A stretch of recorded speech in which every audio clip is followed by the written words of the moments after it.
My name is Amy Dorrit. People call me Little Dorrit because I am small and quiet. I was born in a strange and sad place called the Marshalsea Prison in London. My father was there because he could not pay his debts. I was born behind high walls and iron gates, but I never blamed him. I loved him with all my heart. When I was a child, I thought the Marshalsea was the whole world. I saw men walking in and out, some crying, some shouting, some laughing too loudly to hide their pain. Every morning, the big gate opened, and people came in to visit their family. Some brought food, some brought hope. I only had my mother's picture because she died when I was very small. Father said she was gentle and beautiful. I like to think she was watching over us. My father, Mr. Dorrit, was called the father of the Marshalsea. He had been there for many years. Everyone respected him. He wore clean clothes and spoke softly as if he was still a rich man. People came to him for advice. He tried to live with dignity, even when we had little to eat. I was proud of him. But sometimes when he thought I was asleep, I heard him sigh. He would whisper, "One day we will be free, Amy." When I was old enough, I went out of the prison every morning to work. The rules allowed me to leave during the day because I was young and helped support my family. I worked as a seamstress, sewing clothes for rich ladies. They liked my work, though they never knew where I went home at night. I never told them I lived in a prison. I was afraid they would stop giving me work. Every penny I earned, I gave to my father. He thanked me kindly and said, "You are my comfort, Amy." That made me happy. I had a brother named Tip. He was older than me, but he was careless. He did not like to work. He spent money quickly and often got into trouble. I tried to help him, but he laughed and said, "Don't worry, little Dorrit. Something good will happen soon." I wished he would be more careful for Father's sake. My sister Fanny was very different. She was proud and beautiful. She danced at a theater and dreamed of a better life.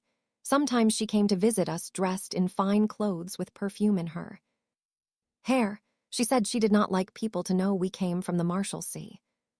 Her words hurt me, but I understood. Not everyone can carry shame with peace. My life was simple. I worked, I cooked, I washed, and I took care of Father. In the evenings, I sat beside him in his small room. He talked about the days when he was free, when we lived in a big house with servants and light and laughter. He told stories about my mother and about music and gardens. I loved listening to him, but sometimes, when he spoke too long, his voice trembled. I knew he was remembering everything he had lost. One day, something unusual happened. A new man came to the Marshalsea to see the governor. He was tall with kind eyes and quiet manners. His name was Arthur Clenham.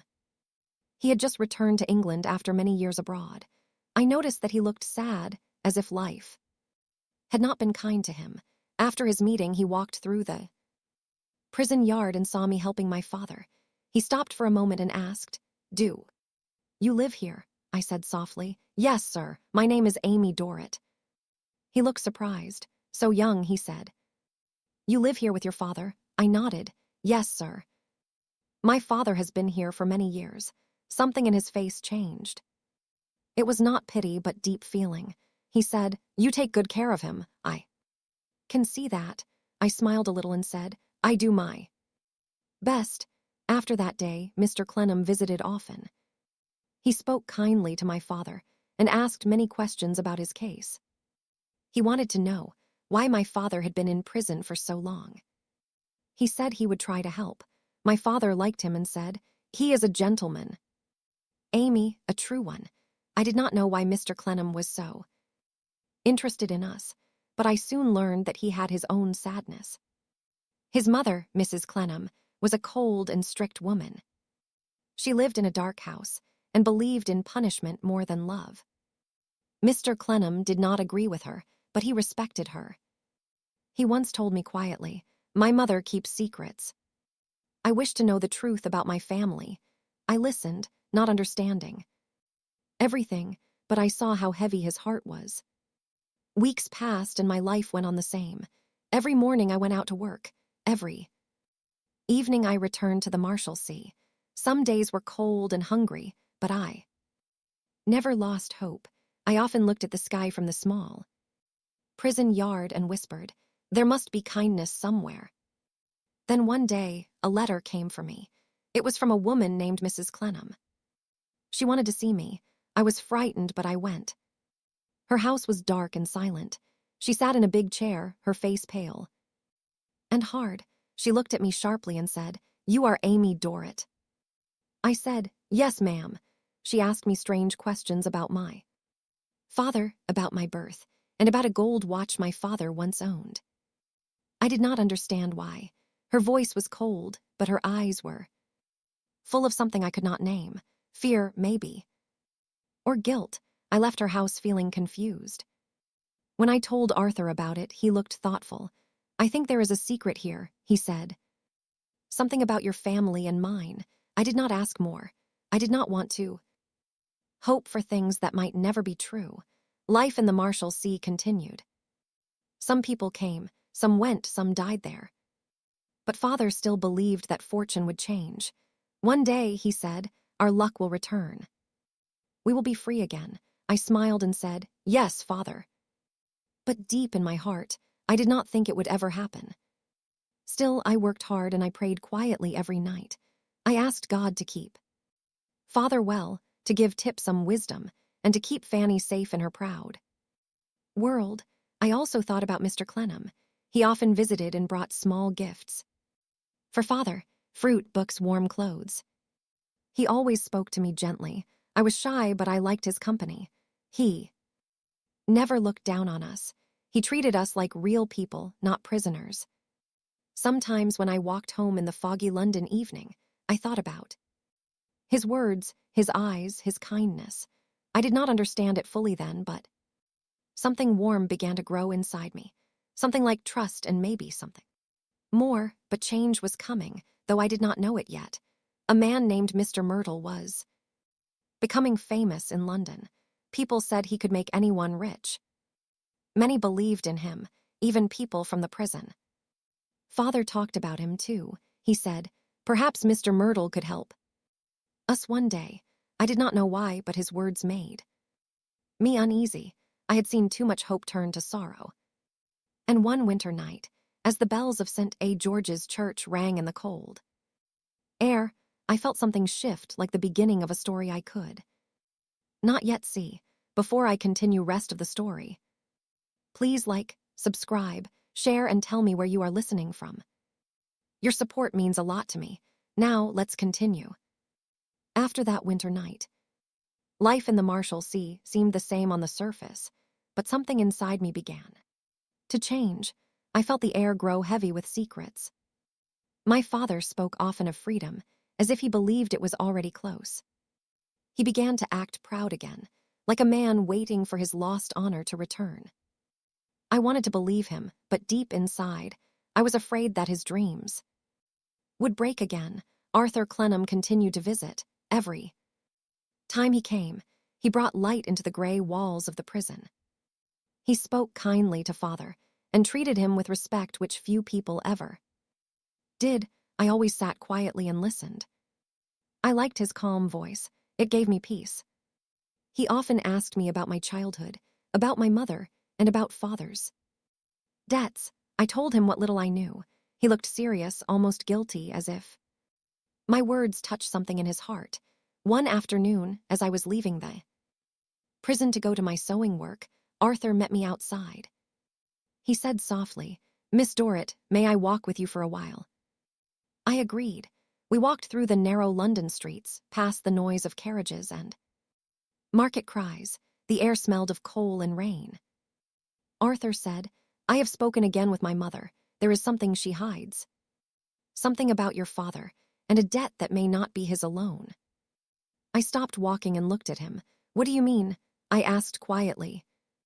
He shook his head. "I do not yet know, but I will find out." I thanked him. "You are very kind, Mr. Clennam. No one else has ever tried to help us." He smiled sadly. "Perhaps I am trying to make peace with my own past." He said, "But whatever the reason, you can trust me. After that day, I thought about his words often. They stayed in my mind like a small candle in a dark room. Weeks passed, and then something unexpected happened. A man came to the Marshalsea with important papers. He asked to see my father. I was in the room when he entered. He bowed politely and said, "Mr. Dorrit, I bring you good news. Your debts have been cleared. You are a free man." For a moment, my father did not move. He just stared at the man as if he had not heard right. Then he stood up slowly. "Free?" he whispered. "You mean I can leave?" The man nodded. "Yes, sir, you are free to go." Tears filled my eyes. Father pressed his hand to his chest and said, "God bless you, sir." I ran to him and held his hands. "Oh, Father, we are free," I cried. For the first time in my life, I felt the walls of the Marshalsea fall away. The air outside seemed wider, brighter. I could not believe it. Arthur Clenham came soon after. He smiled when he saw us. I knew there was some mistake, he said. "The truth is, an old debt that once trapped your family has been repaid through an inheritance you never knew you had." Father was too happy to ask questions. He just kept saying, "Free at last." We left the Marshalsea that afternoon. I looked back once at the tall gates, the only home I had ever known. It felt strange to leave it behind.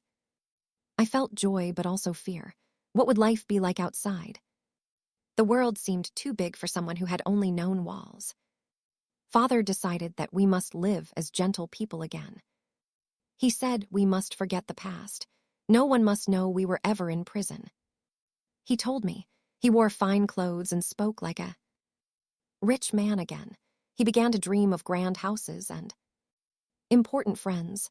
I tried to be happy for him, but sometimes I missed the small room where we had once sat together in peace. Money changes people, I thought. Sometimes it hides their hearts. We moved to Italy, to a beautiful city with sunlight and music. Father said the air there was better for his health. Fanny was happy. She danced again in bright theaters. Tip was careless as always, spending money as if it would never end. I continued to sew, though I did not need to anymore. It made me calm. Arthur Clenham wrote to us sometimes. His letters were always kind and full of concern. When he came to Italy, he looked tired and older, but still gentle. I was glad to see him again. We often talked during quiet evenings on the balcony while Father entertained guests inside. Arthur told me that his mother was very ill. He said, "There are things I still do not understand about my family, but I think your story and mine are joined somehow." I listened quietly. The sound of the city at night filled the air. Laughter, music, the bells of distant churches. I said softly, "Perhaps the truth will come to you when the time is right."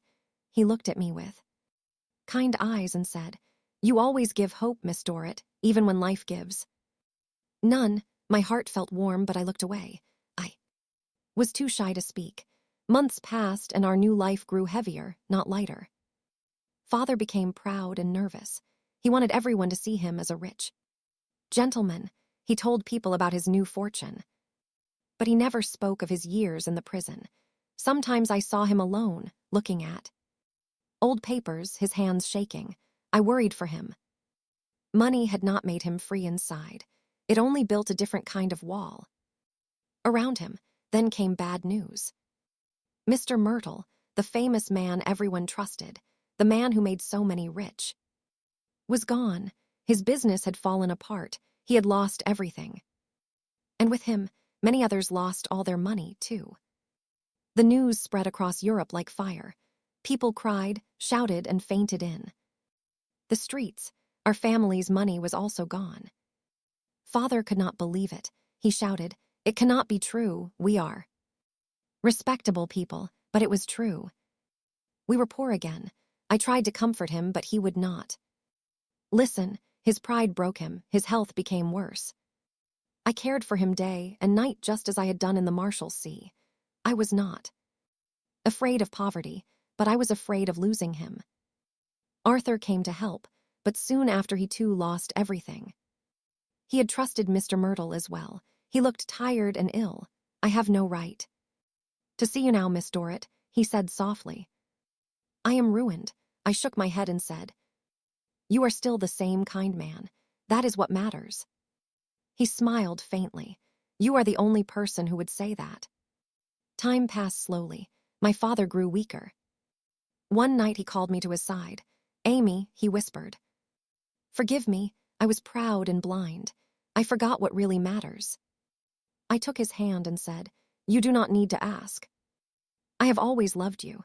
He smiled faintly and closed his eyes. That was the last night I saw him alive. After Father's death, I felt lost. I had no home, no family near me, and no money. Fanny stayed with her husband, and Tip went to look for work. I returned to London with a small bag and nothing else. It was strange to walk through the city.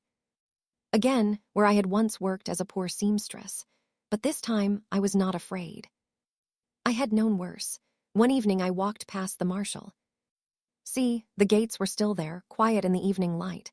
I stopped and looked through the bars. I thought of my father, of my childhood, of all the days I had spent inside those walls. I whispered, "Goodbye," then I turned away. I did not know then that Arthur Clennam was back in the same prison, not as a visitor but as a debtor. Himself, when I heard about it, I felt my heart stop. He had helped everyone else, and now he was suffering alone. I decided to go to him. I took the few coins I had and walked to the prison gate. The guard looked surprised to see a small, simple woman asking to go in. "You want to visit a prisoner?" he asked. "Yes," I said. "His name is Arthur Clennam." Inside, the Marshalsea looked just the same. Gray walls, narrow windows, tired faces. But this time, I was not a child. I was not afraid. I walked through the hall until I saw him. He was sitting at a small table. His face pale and thin, his hands resting on an old book. When he saw me, he stood up quickly. "Amy," he said in shock, "why are you here?" I smiled softly. "I came to see you. You once helped me when no one else did. Let me help you now." Arthur looked away. "I cannot let you do that," he said. Quietly, "I have nothing." I took his hand. "Neither did I once, but you still came for me. Let me stay." He did not speak for a long time. Then he whispered, "You are an angel, Amy." I felt tears in my eyes. "No," I said, "just someone who remembers kindness." And so once again I found myself within the walls of the Marshalsea, but this time I was not sad. I was where I was meant to be. The Marshalsea was quiet that evening. The same old walls, the same narrow yard, the same sad sounds of people waiting for freedom. But for me, it no longer felt like a place of pain. I was there by choice to help someone I cared for. Life had come in a circle. I was not the poor girl born in prison anymore. I was someone who had lived, loved, and learned what truly mattered. Arthur Clennam sat in the small room that once belonged to another debtor. The light from the window touched his tired face. When I came in with a basket of food, he tried to smile. "You shouldn't be here every day," he said. "It's not right for you." I put the basket on the table. "It is right for me," I said softly. "I have nowhere else to go. Let me stay until you are free." He looked at me, his eyes full of sadness. "You have lost everything because of people like me." I shook my head. "No, Mr. Clennam. I lost nothing that mattered. I still have kindness. I still have you." For a long moment, neither of us spoke. The silence between us was full of understanding. We both had been broken by the world. But somehow, standing in that quiet room, we felt whole again. The next few weeks passed slowly. I visited every day. I brought food and clean clothes. Sometimes I read to him from an old book. Other times we just talked about simple things. The sound of the river outside. The smell of the evening rain. The memories of our past lives. He often said, "You are my comfort, Amy." Those words reminded me of my father, and they filled my heart with warmth and sadness at once. One evening, as the sun went down, the gatekeeper came with a letter for Mr. Clennam, he said. Arthur opened it slowly. His hands shook a little. When he Finished reading, his face changed. He looked at me in surprise. "Amy," he said, "we are free." I stared at him. "Free," I whispered. He nodded, still in disbelief. "A friend, someone I once helped, has repaid my debts. I am free to go." I did not speak at first. My heart felt too full. Then I said quietly, "Thank God." Arthur smiled weakly. "You prayed for me, didn't you?" I looked down. "Every night," I said. That evening, as we walked out of the Marshalsea together, I looked up at the sky. It was full of soft clouds and pale light. I thought about the first time I had seen those same gates as a child. Then they had felt heavy and endless. Now they seemed small and far behind me. We were free, not rich, not powerful, but free in the way that mattered most. Arthur and I rented a small room near the river. It was clean but simple. One window, one table, and a small bed. I made it warm with flowers and a bit of cloth. He tried to work again, but his health was weak. I told him not to worry. "We can live quietly," I said. "We don't need more." He smiled. "You are stronger than you look, Amy." I answered softly. Maybe I had to be. One afternoon, as I sat sewing by the window, Arthur spoke suddenly. "Amy," he said, "there is something I must tell you before it's too late." I looked at him with worry, but he smiled gently. "Don't be afraid." "It's not bad," he continued. "You remember my mother, she kept many secrets. Before she died, she confessed something. Long ago, she wronged your father's family. A debt that should have been forgiven was left unpaid. It was her mistake that kept your father in prison all those years. When I found out, I tried to make it right, but I learned too late." I felt tears in my eyes. "You could not know," I said softly. "You did all you could." He shook his head. "Still, I wanted you to know. Your kindness has repaid a wrong that was never yours to bear." I took his hand and said, "Let us leave the past where it belongs. My father is at peace now. So must we be." Arthur looked at me with deep feeling. "You are better than anyone I have ever known," he said. I smiled through my tears. "No, just someone who has known pain and still believes in good." The months passed quietly. We lived simply with small joys. The sound of birds in the morning, the smell of bread from the street below, the soft evenings by the fire. Arthur's health slowly grew stronger. Sometimes we walked by the river where children played and boats floated by. He often stopped to watch them and said, "I never thought life could be so peaceful." I answered, "Peace is not always loud. Sometimes it whispers." One morning, Arthur asked me to sit beside him. He looked serious but calm. "Amy," he said, "I have no fine house, no money, no name to offer you. But I have my heart. Will you share your life with me?" For a moment, I could not breathe. I had loved him quietly for so long, never hopping for more than friendship. My voice shook as I answered, "Yes, Arthur, I will." He took my hands and said softly, "Then my life begins again." I smiled through tears. "And mine, too." We were married quietly in a small church by the river. Only a few friends were there. No rich clothes, no music. No crowd, just peace. I wore a simple dress I had sewn myself. When Arthur placed the ring on my finger, I felt no sadness, no fear. Only gratitude. After the wedding, we went for a walk. The city was full of light. The bells rang in the distance. We walked hand in hand like two people who had known darkness and now walked into morning. As the days turned to years, our life remained humble. We never became rich, but we never needed to. Arthur worked in a small office and I continued sewing.